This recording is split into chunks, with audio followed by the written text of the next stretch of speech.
میں مالک کے بچے کو دودھ پلاتی اور بدلے میں مجھے 25,000 روپے دیتا۔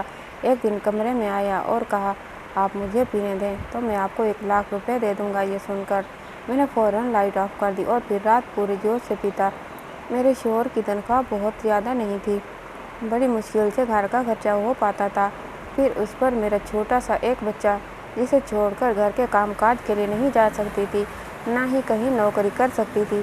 ایک بار میری پڑوسن نے مجھے ایک ایسی بات کہی جسے میں سن کر سوچ میں پڑ گئی، لیکن مجھے لگا کہ شاید میرا شوہر مجھے اس بات کی اجازت نہیں دے گا۔ وہ کام ہی کچھ ایسا تھا۔ وہ کہنے لگی، اس کی کوئی جاننے والی ہے جنہیں ایک ایسی عورت کی ضرورت ہے جو ان کے بچے کے لیے ماں بن سکے۔ یہ سن کر میں چپ ہو گئی۔ وہ کہنے لگی، وہ بہت امیر ہے اور وہ اپنے بیٹے سے بہت محبت کرتا ہے، تو وہ تمہیں بہت اچھی قیمت دیں گے۔ میں نے کہا کہ میرا شوہر شاید مجھے اس بات کی اجازت نہ دے۔ میری پڑوسن کہنے لگی، ایک بار تم پہلے میرے ساتھ چلو، پھر ان سے پوچھو وہ تمہیں اس کی کیا قیمت دیں گے۔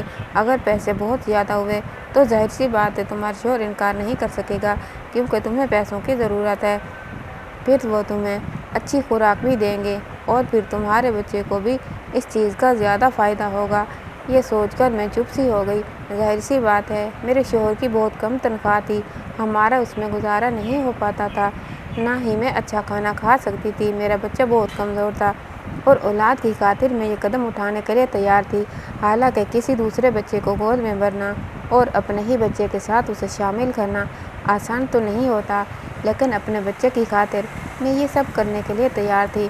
مجھے اپنی پڑوسن کی بات ٹھیک لگی کہ پہلے میں ان لوگوں سے بات کر لوں، تاکہ اگر مجھے وہاں سے تنخواہ ملنے کی امید ہوئی تو میں اپنے شوہر کو منا لوں گی۔ اگلے دن میں اپنے بچے کو گود میں لے کر پڑوسن کے ساتھ ان کے بنگلے میں پہنچ گئی۔ وہ واقعی بہت امیر لوگ تھے۔ جب میں بنگلے میں پہنچی تو گھر کی مالکن ٹانگ پر ٹانگ رکھ کر صوفے پر بیٹھ گئی اور بچہ بہت رو رہا تھا اور ایک نوکرانی کی گود میں تھا، اسے پاؤڈر والا دودھ پلا رہی تھی، لیکن وہ بچہ دودھ نہیں پی رہا تھا۔ مالکن نے مجھے سر سے اوپر تک بہت غور سے دیکھا، اس کے چہرے پر ناگواری سی گزری تھی۔ کہنے لگی، نہ جانے تمہارے مالک کے دماغ میں کون سا بھوت سوار ہو گیا ہے، آج کل لوگ ڈبے کا دودھ پلاتے ہیں اور بچہ پل جاتا ہے، لیکن نہیں، اسے اپنی ہی بات پوری کرنی ہوتی ہے۔ کہنے لگی، یہ میرا مسئلہ نہیں ہے، تمہارے مالک کمرے سے باہر آتے ہی ہوں گے تو ان سے بات کر لو۔ یہ کہہ کر وہ اٹھ کر باہر چلی گئی اور ڈرائیور کو کہنے لگی کہ شاپنگ پر جانا ہے، اس لیے گاڑی لے کر آئے۔ تو اس کی عورت کو دیکھ کر حیران سی رہ گئی تھی، کیسی ماں تھی۔ پھر میں سوچنے لگی کہ شاید کوئی بیمار عورت ہے جو کہ مجبور حالت میں بچے کو اس کے حق سے محروم کر رہی ہے، لیکن یہ تو ہٹی کٹی اور صحت مند عورت تھی، اپنے بچے کو ماں کا پیار دے سکتی تھی، لیکن شاید آج کل کی ماڈرن قسم کی ماں ایسے ہی ہوتی ہے، اپنے بچے کو نوکروں کے رحم و کرم پر پالتی ہے، اسے سینے سے لگانے کی بجائے نوکروں کے ہاتھ میں تھما دیتی ہے۔ میں نے گہری سانس لی۔ وقت کی بات ہے، میرے پاس اتنے پیسے نہیں کہ میں اچھی خوراک کھاتی تاکہ میرا بیٹا بھی صحت مند رہے، اور اس عورت کے پاس سب کچھ ہے، لیکن یہ پھر بھی اپنے بچے کو کسی دوسرے کے پاس چھوڑ دیتی ہے، اپنی اولاد کو اپنے حق سے دور رکھتی ہے۔ وہ عورت جا چکی تھی۔ کچھ دیر بعد ہی اس گھر کا مالک کمرے سے نکلا اور میری پڑوسن سے کہنے لگا، کیا یہ وہی عورت ہے؟ پڑوسن کہنے لگی، جی ہاں، یہ وہی عورت ہے۔ میری گود میں پڑے میرے بیٹے کو اس نے غور سے دیکھا تھا اور پھر میری صحت بھی اچھی نہ تھی، میں دبلی پتلی سی تھی۔ وہ کہنے لگا کہ انہیں تو خود خوراک کی اچھی خاصی ضرورت ہے، یہ بھلا میرے بچے کو کیسے پال سکتی ہے؟ میں نے اس کی بات سن کر کہا کہ روزی روٹی اوپر والے کے ہاتھ میں ہوتی ہے، رب نے بچے کا کھانے کا ذریعہ بنایا ہے تو طاقت بھی وہی دیتا ہے۔ میری بات سن کر اس نے بڑے عجیب انداز سے مجھے دیکھا تھا۔ کہنے لگا، میرا بچہ بہت بیمار رہنے لگا ہے کیونکہ اسے پاؤڈر والا دودھ سوٹ نہیں کر رہا ہے، اور میری بیوی کسی طور پر بھی راضی نہیں کہ بچے کو اس کا حق دے۔ اب میں اپنے بیٹے کی صحت پر سمجھوتا نہیں کر سکتا۔ میں نے کہا، آپ مجھے کتنے پیسے دے سکتے ہیں؟ میرے سوال پر کہنے لگا، جتنا آپ چاہیں، مجھے پیسے دینے پر اعتراض نہیں ہے، میرا بچہ ٹھیک اور تندرست ہو۔ اس نے مجھے مہینے کے 25,000 کہا تھا۔ یہ سن کر میری حیرت سے آنکھیں پھٹی کی پھٹی رہ گئی۔ وہ میری ضرورت سے اچھے خاصے زیادہ پیسے تھے۔ جب میں نے اپنے شوہر کو بتایا تو پہلے وہ خاموش ہو گیا، لیکن تھوڑی سی منت کے بعد اس نے مجھے اجازت دے دی، لیکن اگلے ہی دن جب میں اس بنگلے میں گئی، مالک گھر پر ہی موجود تھا۔ وہ مجھے دیکھ کر اپنا بیٹا مجھے پکڑا دیا اور پھر کہنے لگا، آج آپ کو دن بھر یہیں رہنا پڑے گا، گھر آپ 9 بجے جا سکتی ہیں۔ میں اپنے بیٹے کو بھی ساتھ لے کر آئی تھی۔ میں ایک نوکرانی کے ساتھ کمرے میں چلی گئی اور کمرہ اس بچے کے لیے ہی بنا تھا۔ وہ بچہ روئے جا رہا تھا، شاید بہت بھوک کی وجہ سے۔ میں نے اسے اپنے گلے سے لگایا اور اسے چپ کروایا اور کچھ دیر میں وہ سو چکا تھا، لیکن اس بچے کو میری گود میں دیکھ کر میرا بیٹا بڑے غور سے مجھے دیکھ رہا تھا۔ میں اپنے بچے کے حق میں کسی اور کو شامل کر چکی تھی۔ میرا بیٹا بار بار میری طرف لپک کر گود میں آنے کی کوشش کر رہا تھا، لیکن اس وقت مالک کا بیٹا میری گود میں تھا۔ میں اسے سلانے کی کوشش کر رہی تھی۔ میں نے اپنے بیٹے کے چہرے پر عجیب سی بے چینی دیکھی تھی۔ کچھ ہی دیر میں مالک کا بیٹا سو چکا تھا، لیکن میرا بیٹا جب بھی میری طرف آیا، میں مجبوراً اسے خود سے ہٹانے کی کوشش کرتی۔ میں نے اس بچے کو کھلونے اپنے بیٹے کے آس پاس رکھ دیے۔ میرا بیٹا کھلونے سے بہک گیا تھا۔ میں نے اس بچے کو سلایا اور کمرے میں اے سی آن کر دیا۔ پھر میرے بچے کو بھی بھوک لگ رہی تھی، کچھ اس کا بھی سونے کا وقت تھا۔ میں نے اپنے بیٹے کو بھی سلا لیا، لیکن سوچ رہی تھی کہ اسے لٹاؤں کہاں۔ بیڈ تو اس مالک کے بیٹے کا تھا۔ میں نے اپنے بیٹے کو زمین پر لٹا دیا اور خود بھی اس کے برابر میں بیٹھ گئی، اور کچھ ہی دیر میں میری آنکھ لگ گئی۔ مجھے وہاں بیٹھے ہوئے کچھ ہی دیر ہوئی تھی کہ کمرے کا دروازہ کھلا اور ایک نوکرانی کمرے میں داخل ہوئی اور اس کے ہاتھ میں ایک دودھ کا گلاس تھا۔ وہ اس نے مجھے دیا۔ میں اسے حیرت سے دیکھنے لگی۔ کہنے لگی، مالک کہہ رہے ہیں اسے تم پیو اور کچھ دیر بعد میں تمہیں پھل لا کر دوں گی، وہ بھی سارے کے سارے تمہیں کھانے پڑیں گے۔ یہ سن کر تو مجھے حیرت ہوئی۔ میں نے کہا کہ میں یہ سب کیسے کھاؤں گی؟ نوکرانی کہنے لگی، مالک کا حکم ہے، وہ کہہ رہے تھے کہ آپ اچھا کھائیں گی، اچھا پئیں گی، تبھی ان کا بیٹا بھی صحت مند رہے گا۔ یہ سن کر میں نے دودھ کا گلاس پی لیا۔ پورے 1 سال کے بعد میں نے دودھ کا گلاس پیا تھا، ورنہ تو روز 1-2 گھونٹ ہی دودھ میں پتی میں ملا کر چینی ڈال کر پتلی سی چائے پینے کو ملتی تھی۔ ساتھ نہ جانے کیوں میری آنکھوں سے آنسو بہہ رہے تھے۔ وقت بھی انسان کو کیسے کیسے دن دکھا دیتا ہے۔ کہاں میں ایک ایک روٹی کو ترستی تھی اور یہاں میرے سامنے دنیا جہان کی ہر چیز رکھی تھی، صرف اس مالک کے بچے کی وجہ سے۔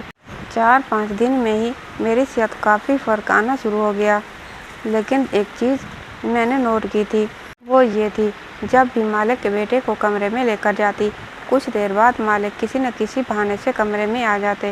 مجھے بڑی عجیب سی نظروں سے دیکھتے، مجھے الجھن سی محسوس ہوتی۔ میں فوراً ان کے بچے کو گود سے اتار دیتی۔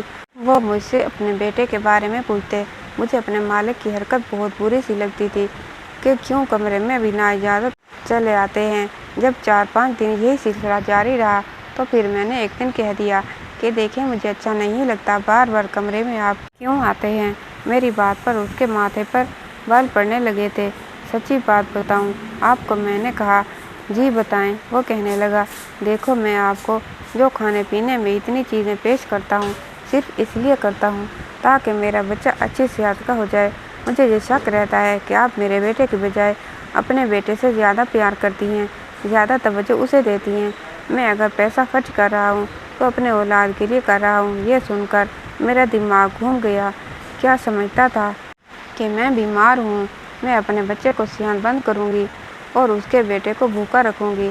میں نے کہا، صاحب، میں غریب ضرور ہوں، لیکن میں بے غیرت نہیں ہوں۔ مجھے نمک کی وفا کرنی آتی ہے، اچھے سے آتی ہے۔ اگر آپ کو ایسا لگتا ہے تو ٹھیک ہے، آپ کسی اور کو رکھ لیں۔ یہ کہنے کے بعد میں نے اپنا بچہ گود میں اٹھایا اور باہر جانے لگی۔ وہ مجھے پیچھے سے پکارتا رہ گیا، لیکن میں 1 منٹ بھی وہاں نہ رکی اور اپنے گھر آ گئی۔ غریب ضرور تھی، لیکن بے غیرت ہرگز نہیں تھی۔ اتنی باتیں سننے کے بعد بھلا میں کیوں وہاں پر رک جاتی؟ اپنے بچے کا حق اس کو پینے دیتی، اس کا خیال بھی رکھ رہی تھی۔ جب میں وہاں ہوتی اس کے بچے کو سنبھالتی اور اپنے بچے کو اس کے کھلونے سے بہلاتی رہتی، حالانکہ میرے بیٹے کا حق تھا کہ میں اسے دھیان دیتی۔ اسی رات مجھ پر یہ مصیبت ٹوٹ گئی۔ میرا شوہر واپس گھر نہیں آیا تھا، رات کے 12 بج گئے تھے، تو میں بہت پریشان تھی جب مجھے فون آیا اور کسی نے مجھے بتایا کہ میرے شوہر کا ایکسیڈنٹ ہو گیا ہے۔ یہ سننا تھا کہ میں جلدی ہی ہسپتال پہنچ گئی۔ میرے شوہر کی موت ہو چکی تھی، وہ بری طرح زخمی تھا۔ جب مجھے ڈاکٹر نے آ کر بتایا کہ میرا شوہر اب دنیا میں نہیں رہا، تو میں بے ہوش ہو کر گر چکی تھی۔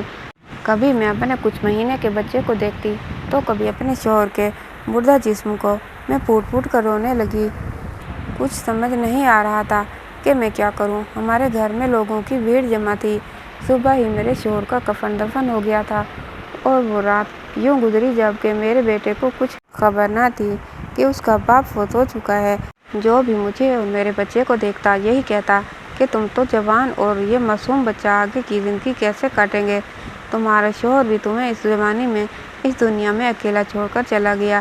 میں صدمے سے بیٹھی تھی جب اگلے دن گھر کے دروازے پر ایک گاڑی آ کر رکی۔ گلی کے بچے گاڑی کے ساتھ بھاگتے ہوئے آئے۔ انہیں دیکھ کر میں بھی حیران ہو گئی کہ ہمارے چھوٹے سے محلے میں یہ بڑی گاڑی کہاں سے آ گئی۔ تبھی ہمارے گھر کا دروازہ کھلا۔ مالک کو دیکھنے لگی جبکہ مالک سب کو نظر انداز کرتے ہوئے میرے پاس آیا۔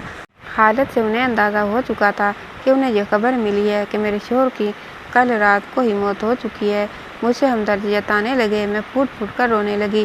پھر مجھے کہنے لگے میں تمہیں یہ بتانے آیا ہوں کہ میرا بچہ کل رات سے بہت زیادہ رو رہا ہے۔ اسے تمہاری گود کی ایسی عادت ہو چکی ہے کہ یہی کہنا تھا کہ تم واپس آ جاؤ۔ میں اپنی غلطی پر شرمندہ ہوں۔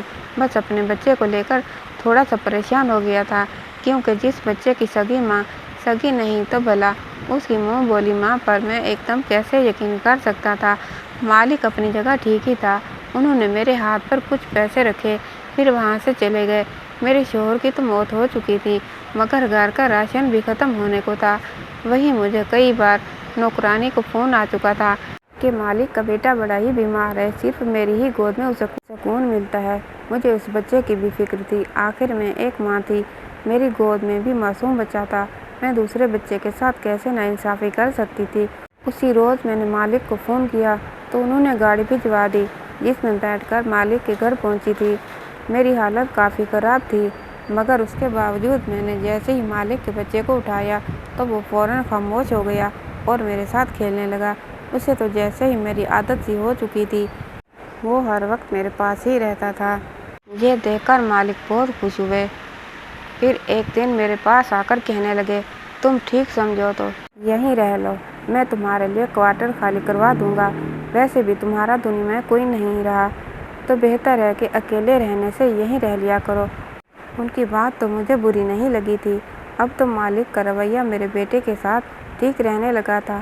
اس کا بھی بہت خیال رکھتے تھے۔ جو بھی چیز اپنے بیٹے کے لیے لیتے وہی میرے بیٹے کے لیے بھی لے کے آتے تھے، جبکہ مالکن کا تو کچھ پتہ ہی نہیں تھا۔ وہ کب گھر آ رہی تھی کب جا رہی تھی مالک کو بھی کچھ خبر نہ ہوتی۔ ہر وقت ان کی شاپنگ اور دوستوں کے ساتھ پارٹی ہی ہوتی تھی۔ کئی بار تو دوسرے ممالک اکیلے اپنے دوستوں کے ساتھ ملنے کے لیے جا چکی تھی۔ انہیں اس بات کی ذرا بھی پرواہ نہ تھی کہ ان کا بچہ کس حال میں ہے۔ میں اپنے شوہر کو یاد کر کے کافی اداس رہنے لگی تھی۔ میرا بیٹا بھی اپنے باپ کو یاد کر کے روتا رہتا۔ ایک دن مالک کے بیٹے کی طبیعت خراب ہو گئی۔ میں جانے لگی تو مالک بولے آج تم یہیں رک جاؤ، میرے بیٹے کے کمرے میں ہی سو جانا۔ میرے بیٹے کی طبیعت خراب ہے اور وہ صرف تمہارے پاس ہی رہتا ہے اور تم سے ہی خوش رہتا ہے اور پھر تمہارے پاس ہی خاموش بھی رہتا ہے۔ مجبوراً مجھے وہیں پر رکنا پڑا۔ آدھی رات کو مالک کا بیٹا بھوک کی شدت سے جاگا تو میں اسے دودھ پلانے لگی تھی۔ مالک کمرے میں چلے آئے۔ میں اپنے ہی دھیان میں بیٹھی تھی۔ جب قدموں کی آہٹ سنی تو گھبرا کر مالک کے بیٹے کو خود سے دور کرنے لگی۔ وہ سو چکا تھا اور اس کی طبیعت بھی کچھ ٹھیک نہیں تھی۔ میری ہڑبڑاہٹ دیکھ کر مالک میرے سامنے آ کر کرسی پر بیٹھ گئے اور پھر جو بولے وہ سن کر میرے قدموں کے نیچے سے زمین نکل چکی تھی۔ مالک کہنے لگے کہ دیکھو جو میں کہہ رہا ہوں وہ دھیان سے سنو۔ میں ایک ایسی لڑکی سے شادی کرنا چاہتا تھا جو نہ صرف دنیا داری سنبھالے بلکہ گھر داری بھی اور میری ہونے والی اولاد کو بھی سنبھالے، اس کی اچھی پرورش کرے۔ جبکہ میں نے جس عورت سے شادی کی اس میں ایسی کوئی خاص بات موجود نہیں ہے، اس لیے میں چاہتا ہوں کہ تم مجھ سے شادی کر لو۔ تم میرے بیٹے کا اپنے بچے کی طرح ہی خیال رکھتی ہو۔ میرا بچہ بھی تم سے گھل مل چکا ہے۔ میں چاہتا ہوں کہ تمہیں اس کی ماں کا درجہ دوں۔ میں نے جب مالک کی بات سنی تو میرا چہرہ لال ہو گیا۔ میں فوراً کہنے لگی نہیں نہیں، مجھے صرف اپنے شوہر سے محبت ہے۔